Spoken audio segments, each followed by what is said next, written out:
What's poppin'? It's your boy ConcertViz34, and we have North American 2019 tour dates for the spring and summer for the Dave Matthews Band. So, your boy had to make a video. A lot of different things going on, as always, with these announcements. And today I want to talk more about the touring. I'll get more into the pricing. I know there may be some stuff that people are looking at now. I'll get more into the ticket pricing and some of the deals and values once we get the actual pricing of tickets. But today I want to talk about the changes to the tour, the additions, things that were added, and the things that are cute without the E, cut from the team from last year's tour. And I also want to just give some opinions about some things, miscellaneous things. And this year, your boy's trying to make his videos more efficient, but they still may flow on. And when it comes to fans, that may have questions, may want to make comments. Some of y'all know a lot more than me about DMB's history, been a lot more shows. So I want that input if you do watch this on the live stream. Follow me on Twitter at ConcertViz34, Instagram ConcertViz34, and obviously this is my YouTube page, ConcertViz34. Click the subscribe button, definitely like and comment. Now, the first thing I want to talk about are some of the changes with this tour compared to the previous tour of the summer of 2018. And first, I want to talk about the metropolitan changes. Now, some of these aren't perfect, and some of these, people consider certain areas wider than just a city's metropolitan, population area. But I just wanted to go over some of the changes that are very close. You can consider it the same market and what those look like here. And the first one I want to talk about is Georgia and the Atlanta metro area. We have a change from Atlanta, the actual city and the city limits, to the suburbs, Alpharetta, Georgia.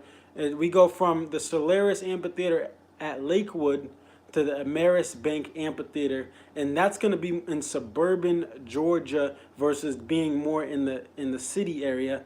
And for some fans, traffic-wise, this does matter, but most are going to make the trek from one to another, especially those already driving from hours away. What's Atlanta to Alpharetta? And for some people, they'll be closer to Alpharetta and it'll be easier to get to than the ATL itself. Now, one thing I wanted to point out about this change is you go from 18,900 people that can get into the Atlanta venue. Used to be called Lakewood, and I had a bunch of different names. Aaron's Amphitheater, I think it was called before. You had 7,000 seats and 12, physical seats, and 12,000 or so in the lawn, give or take a little bit. That's how you get the 18.9, the lawn population, what they sell. And it does vary per show at certain venues. Some shows, they will sell the entire lawn. Other times, they reduce it. They want to have more people in lawn chairs. So you go from 18,900 roughly every show at the ATL location to the suburbs. It only has 12,000 total people that can get in. So you are losing a little bit of seats in lawn areas that you can purchase tickets for, because you're going from 18.9 to 12,000. So that's going to be a change, and who knows what the pricing will look like with the brokers. Obviously we know they're going to scoop up stuff. And also with the fan exchanges, what can you get in Alpharetta versus what you could have gotten in Atlanta last year. We look at Chirac, Chicago, Illinois, and again, the metro area, the greater Chicago area. We go from Chicago, literally in North Chicago, there right by the river, not by the river, the lake there. You go right from that area in Chicago, Illinois itself to Tinley Park, Illinois, which is a little ways out of the city itself. And it's Huntington Bank Pavilion at Northerly Island was the one last year. Now we're at the Hollywood Casino Amphitheater. There's one of two Hollywood Casino amphitheaters on there as we get a Missouri show added. So with this, I think this is a good move. Now, I want the local fans to comment on this because, again, I've never been to either venue, but just knowing these venues from knowing concert venues across the country, the thing that doesn't make sense to me is, first off, where the Chicago venue is built, the Huntington Bank Pavilion, it has a noise curfew. So for bands like Dave Matthews Band, you're not gonna be able to play as much for as long. There's transportation issues. You have to. It's northerly island. It's an island or a certain area that makes it frustrating. I think it's by Soldier Field, and also it's flat. The GA area, which is in the front, is flat, and I think that's not cool for shows. I like having elevation, and the only place with elevation are the bleachers, which are at the back of this venue, and it can hold up to 30K if they really want to. And I don't know what the DMB shows averaged there, but I don't think it was a good venue for the band. It just wasn't a good look. And I think that the Hollywood Casino Amphitheater is a more traditional amphitheater with better sight lines, better views of the stage for the seats. They got some suites and boxes as well at this venue. And then you got the lawn where, again, you can see everything. And you're not 50 million miles away like at Huntington Bank Pavilion. So I think it's a win for the people of the greater Chicago area. The other one I want to talk about, this is more of just because the South is more spread out and there's not as major cities in Alabama.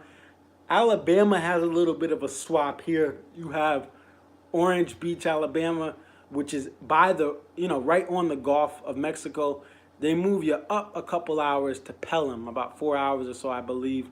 Maybe 2 hours, I can't remember, but it is at least 2+ hours from Orange Beach to Pelham, Alabama. And the band has played in Pelham, earlier in its earlier years. It's played there, and it's moving that venue up more north.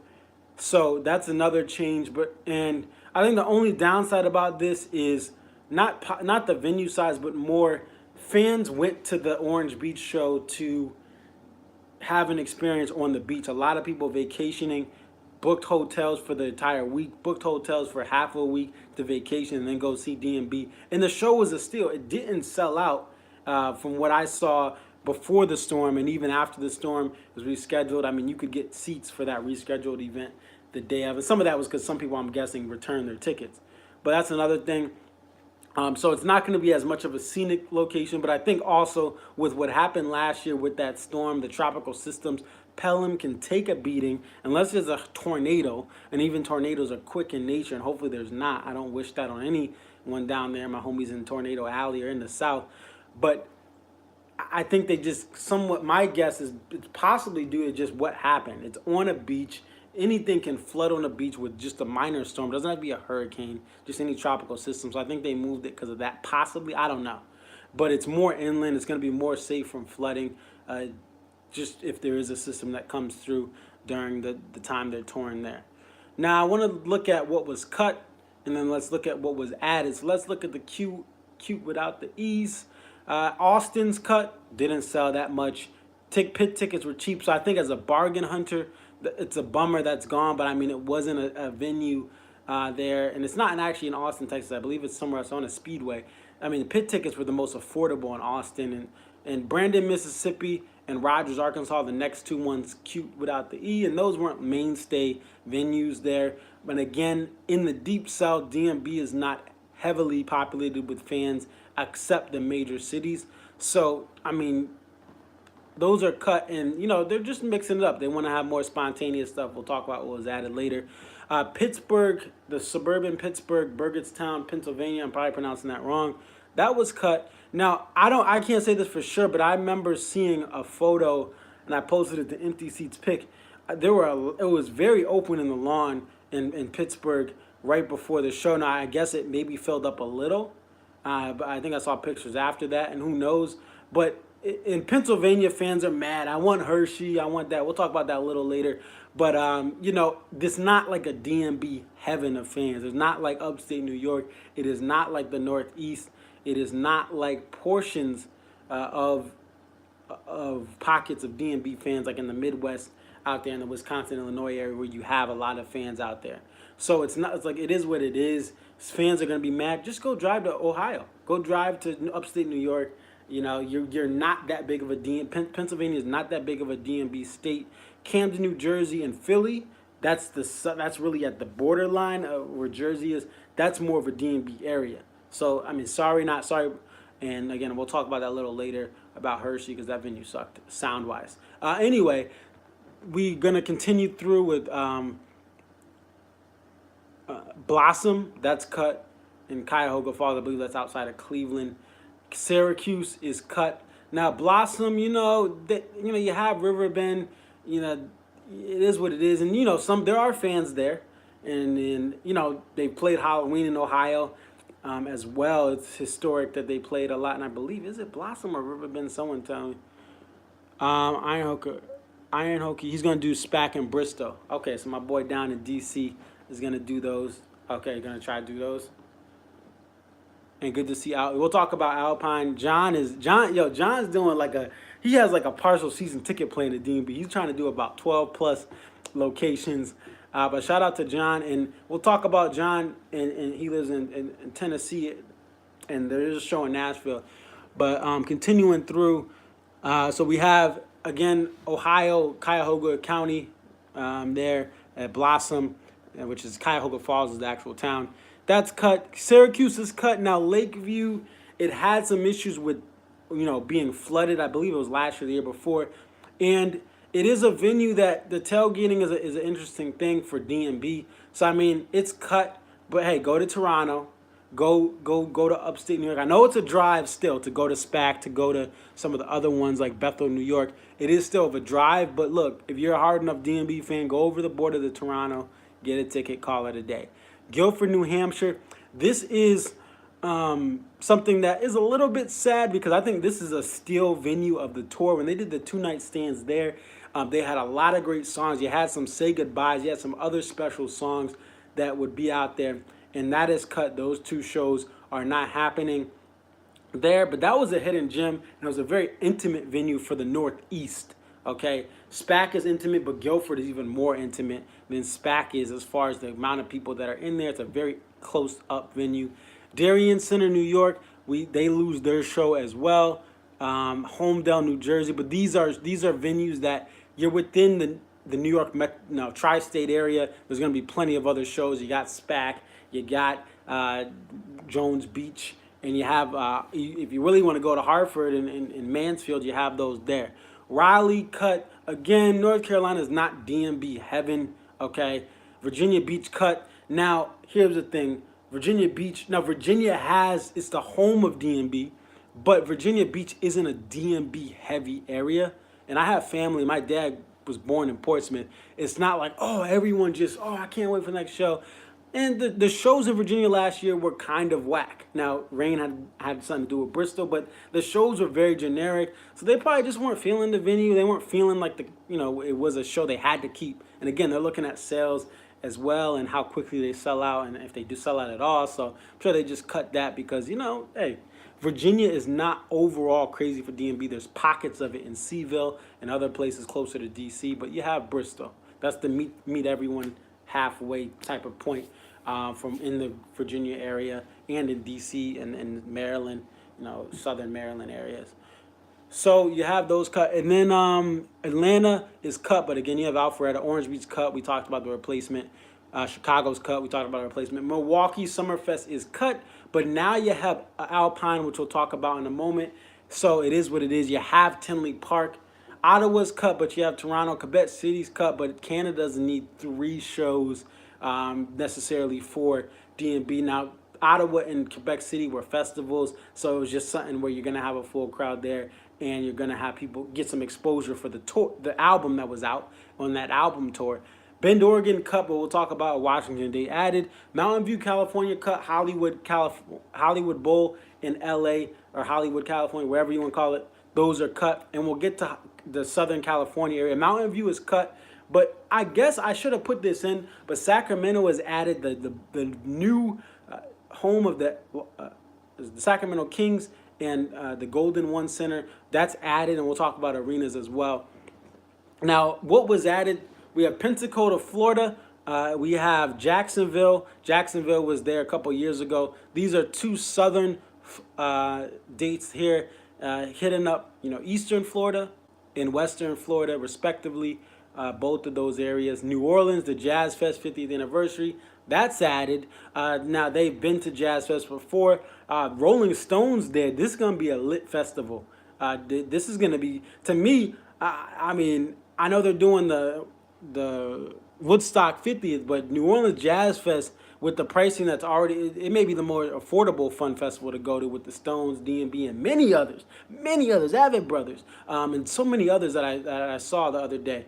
Nashville, my boy John Dix, Jay Dix, shout out to my homie.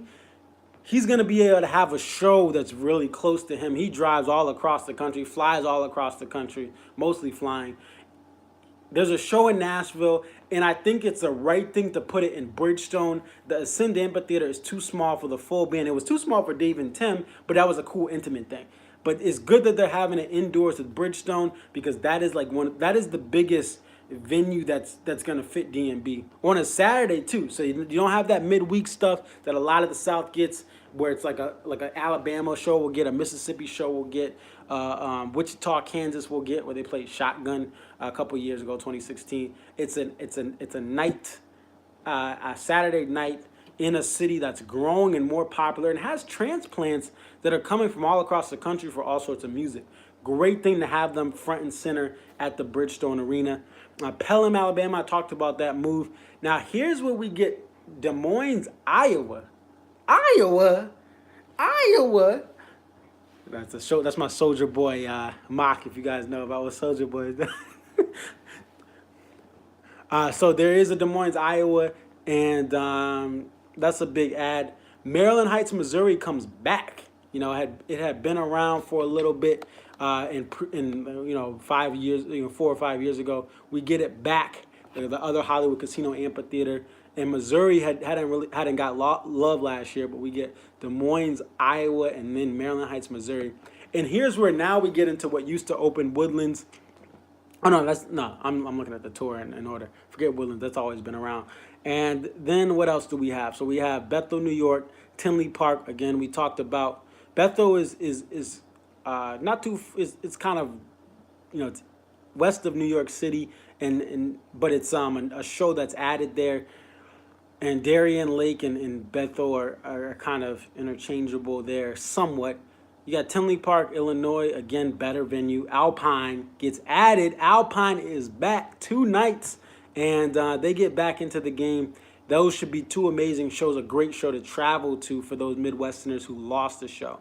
Alpharetta, Georgia, we talked about that. We get into Utah, West Valley City, Utah. Now, Alpine, John says. We get West Valley City, Utah, which I believe this venue has non-Ticketmaster ticketing, and you have to be careful about buying tickets to these shows because I think it's harder to get tickets on the exchange. Patrick Brewer is going to be in Bristol. Yeah, I said that, Lakewood in Atlanta. So I talked about that, John. If you weren't on earlier, I talked about the metropolitan changes, and I talked about how the ATL loses the show, but it goes to the suburbs in Alpharetta. And I talked about how it's 18,900 versus 12,000. So that's one thing I brought up towards the beginning of the show. Yeah, ATL is crazy. It's crazy. And I think Alpharetta will be better for the suburban people. Although the Braves built a stadium in the suburbs and no one shows up, even though like, hey, we want a venue out, but that's a whole different thing. And I take shots at the Braves on my Twitter because the fans don't show up, and they priced the fans out. The Braves did. Alpharetta's awful. Okay. Yeah, you would know coming from Tennessee. See, the traffic. So, okay. So maybe because they don't have as much of the lanes and loops and interchanges of the inner beltway of Atlanta. Maybe it's worse out there because everyone lives out there. So people are trying to all get around. Oh, single lanes going. Okay, so it's that part of Atlanta the Atlanta Metro that's overdeveloped. So yeah, that may be a downer then. What else do we have? So I talked about Ottawa, Kirk City, Minnesota. Ridgefield, Washington. I think this is almost like a sub out for Bend, Oregon. It's very close to the Oregon border, and it's a more intimate, slightly more intimate venue from what it looks like, slightly more intimate. And it's kind of that, hey, we want to play another thing out here that looks beautiful. Sacramento, Golden One Center, great choice. Great to have it indoors. One thing I'll say about these indoor shows, and I'm going to talk about that later. Let me hold that off. But I'll talk about what I like about arena shows, even though people think of the sound not being as good. Phoenix, Arizona, the pavilion out there that's had DMB before. And then we end in Jersey. of all places, at the See Here Now Festival. Lumineers and DMB are being pushed right now. They're being pushed as the way to sell tickets to this festival. Get those 3-day passes at a discount now before they tell you when they're playing. But although I think they announced, the See Here Now already announced that they are playing for that show. Let me see. Gotta move my camera. 9/22/19. So yeah, they're gonna be playing 9/22. If we look at that on 9/29. Oh, that's October. So that's a Sunday. That's probably the final day of that. So yeah, they're gonna be pushing DMB final tour, final thing there. Now let me get to my notes about some of my thoughts. Whoa, I'm already at 20 minutes. Oh God. So first positive, and I talked about this on my stream. I've talked to some of you guys in other conversations and comments, Twitter. John, I know I talked to you about this. No 3-in-a-row weekends. We had this a lot more than you would think last year. Illinois, you had that for the Illinois and then Milwaukee show right after that, 3 in a row. SPAC, and then Canada, I think that was Quebec. You had a Syracuse, New York, Clarkson, Michigan, and then it was a Cuyahoga, or I think it was Riverbend. One of those in Ohio, 3 in a row. The Florida plus Orange Beach. So you had the Florida 2 nights in West Palm, and then you had Orange Beach as a makeup show. These are not good for the band. The Gorge is the Gorge. I'm going to the Gorge this year, but that's the Gorge. That's the end of the tour. They do a lot less touring in August, so he's not as beat up, Dave, vocal-wise. I like how they're not spreading it out. I like how they cut some of the shows. I think there's about 5 or less shows. I didn't have time to do the math. I wanted to get on and do this video. I do like how they did cut a couple of shows. You're doing a full Europe tour. I would rather have them do less shows, but have every show be quality. Have every weekend only have 2 shows. Have a couple days off in between some of these here. That's a great thing as well. And Texas, here's the thing about Texas. If you live in Dallas, you live in Houston, or you live anywhere in Texas, the beauty is you will, for the first time in a while, really have a cushion of shows where the band can warm up, trial and error, practice things. So you get some of the new stuff, but they're going to already have some stuff before they get to you. I think that's a great thing. That they're doing Florida, and then they're going to come to you. They're doing some other stuff, then they're going to come to you. So Texas will have what we get here in Hartford, where in Hartford, by the time we get to late May, early June, and many times now it's been early June, we get the band warmed up, but they're not exhausted yet from their tour. And that's some of the best DMB you'll get, low-key, is when they just have, a couple weeks of shows or a week of shows under their belt, and then they get to you. You have to work out the kinks. I talk about that historic DMB show my friend went to in 2010 where they liberated all this stuff, and they were exhausted, and some of the stuff was off. Now, they're not perfect. They're humans, and I like their human error. But my friend was saying, this was one of the best shows he ever been to, but he could tell the band still didn't get in their full swing, didn't have as much stamina for the amazing songs they did, and had a couple lapses here and there. So you're going to get in Texas, you will have a better band come to you versus them doing their trial and error with you. Alpine is back. That's a big announcement. And it's better that you lose Chicago with the curfew, like I said earlier. And Alpine is here, a destination event. Hopefully this helps them financially to help this venue to be around. And I know Dead & Company, are they doing it? I believe they're doing it, because I have a video on Dead & Company's tour, and I believe they are doing Alpine. So, once they opened up Alpine, I was like, okay, there's a chance. And my boy John Dix had some sources. Ants Marching had sources that Alpine was coming back, and they were right. And the other thing I wanted to talk about, and I just saw, this is just one comment on Facebook.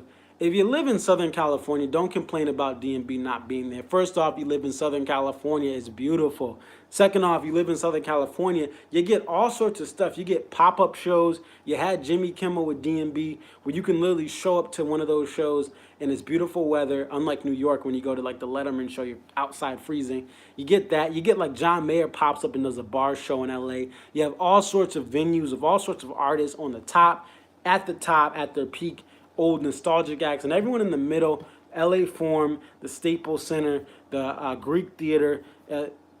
No, Greek Theater is in Berkeley. There's another theater in LA.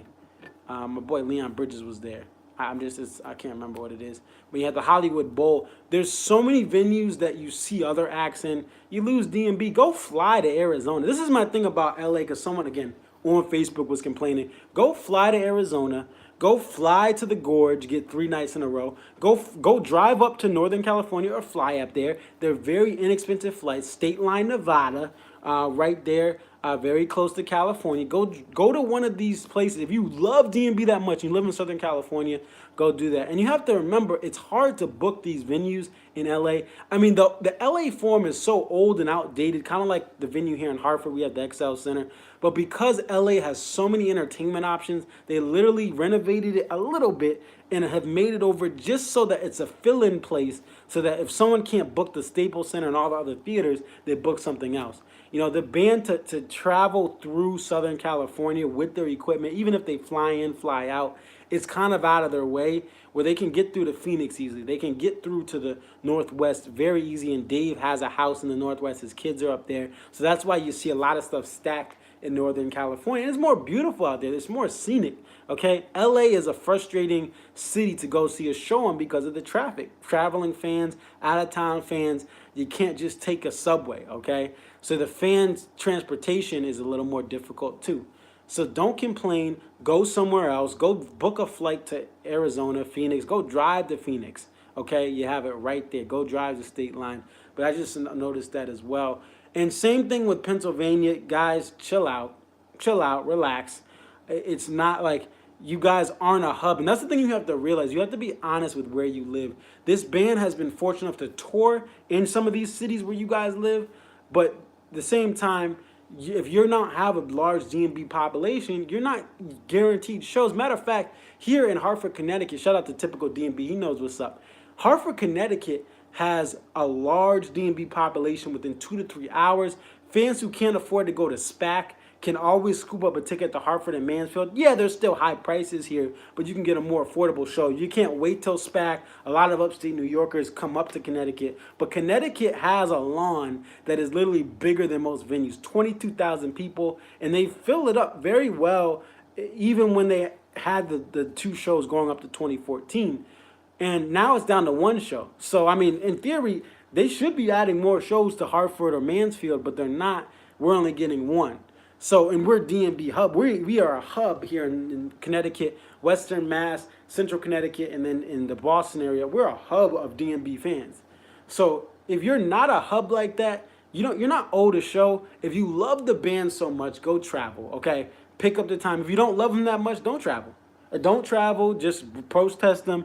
Same thing with the people mad about the violin. You're mad about the violin, you complain about that. Please sell me your tickets if you get confirmed. Please don't go to a show so fans who don't want to whine and moan about no violin can enjoy this band, which is better without Boyd, where Boyd was. Bless his heart. Again, I don't know the charges. He needs to have his date in court. I can't speak on exactly what's true or not, but that needs to be resolved in court.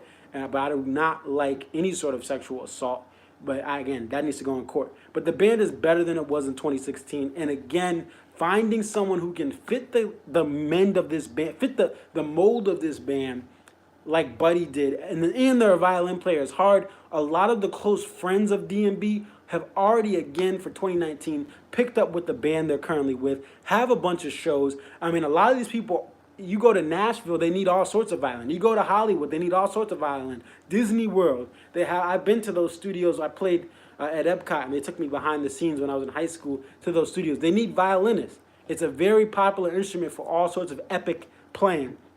So they can't, a violinist isn't going to be able to do 40 plus shows, plus Europe, plus fall, and it's hard to do that. Guess, I don't know. They don't want to lead people on, too, because then you guys, we need to have it all the time. So we'll see what they can do. And the other thing I want to talk about is arenas. Arenas, to me, are underrated for DMB shows. Why? Because the lawns suck. The lawns suck overall. Why? Because you can't see the stage. The best thing about going to Mohegan Sun, even going to other venues where they have a little big of a venue over the winter tour, is You can see the stage no matter where you are. You have elevation, and in some areas people sit down. Now I stand up. I do what I want. But if you want to sit down, you don't want to stand all the time. The arenas offer you an elevated height to see the band. They offer you side stage access you're never gonna get when you go to a show at an amphitheater, because you got to be side stage, literally. You have to be backstage. And also the sound is more controlled. One thing I learned this year is going to Mohegan. It was one of the best. It was, and again, I've only been to SPAC a couple of times. SPAC is amazing, but it was the second close outside of the SPAC show. I went night two. It was the best sounding show that I had heard, and things were mixed better than SPAC. Like, She was mixed better in the fall tour than it was in SPAC. Whatever they were doing, and that was not SPAC's fault. That was the soundboard and them learning how she sounded after they did trial and error. The sound guys and DMB itself having the levels right. So the arenas, you will have a great experience. You don't have to worry about weather. Now, you go to Jacksonville, they have pop-up thunderstorms, they have tropical systems. You just go right into that Veterans Memorial, whatever it's called, and you chill, you sit, just like they had that live stream a couple years ago, and you have a good time. So I think the arenas are underrated. They are, if you have an arena show in your area, go check it out, because it's, again, every seat you can see the stage. The thing I don't like about the lawn is you can't see the stage. I would love to just watch a show from the catwalk. I wish you could buy a $40 ticket to the catwalk or somewhere like suspended on the roof of a venue where you can still see the stage, even if you're far away. Just having elevation is something that a lot of amphitheaters lack at times, even at the back of their venues. Elevation is amazing when it comes to seeing a full band. And the lawn areas, on purpose, they make it so it's just the open grass, and the grass doesn't always line up sight line with the actual stage. You don't get the lighting experience that you do when you're like me in Mohegan and you're looking straight at the stage and you see the amazing light show, and the sound carries well to the back wall of an arena. If you guys have any comments, let me know right now on the live stream. There's like 3 people here. Thank you guys for watching. Right now, this is it. If you get bored or it's too much already, you should have stopped at 15 minutes because I just talked too much. But I'm excited for the tour. The other thing that I want to bring up as well is the fact that you'll be able to download a selected. Now, we're not selecting it. At first, I thought we guys are selecting. I went nuts. It was going to be the big part of this video. But you get to select. Every ticket comes with a download to a show they're going to select from the 2018 tour. I wish that it was like they could give you like 5 shows or 10, even 15 shows, because I know they never will give you the whole house. DMB never has been a band that gives you the nugs.com, every show is on there, 2 days after or a day after for download. They'll never do that. They'll never do like the Allman Brothers did for their final shows and some of their other shows at the Beacon. You could sit there after the show for 45 minutes. They press you a CD fresh from the soundboard. Amazing doing that in 2014. But the DMB's never going to do that. They're sensitive about how they sound. They're sensitive about how everything is mixed before it gets to live tracks or live release. Outside of a couple live streams that they let go, and even those things, they kind of know what they're playing. They do some surprises, but they really make sure they're ready for those shows so it doesn't look crazy. And I like the trial and error. Just like comedians, I like when DMB does trial and error. I don't want them to make everything cookie cutter perfect and then release it for live download. So I really hope that they can just allow more access to shows, but not be so self-conscious or not be so worried or not try to hoard stuff to sell you a live tracks 10 years later or after the band passes away. Look at this show, that was amazing. And then it's like $70 with inflation and an outrageous pricing of music today by that time when the band, unfortunately, when they're done, retired, or members pass away, heaven forbid.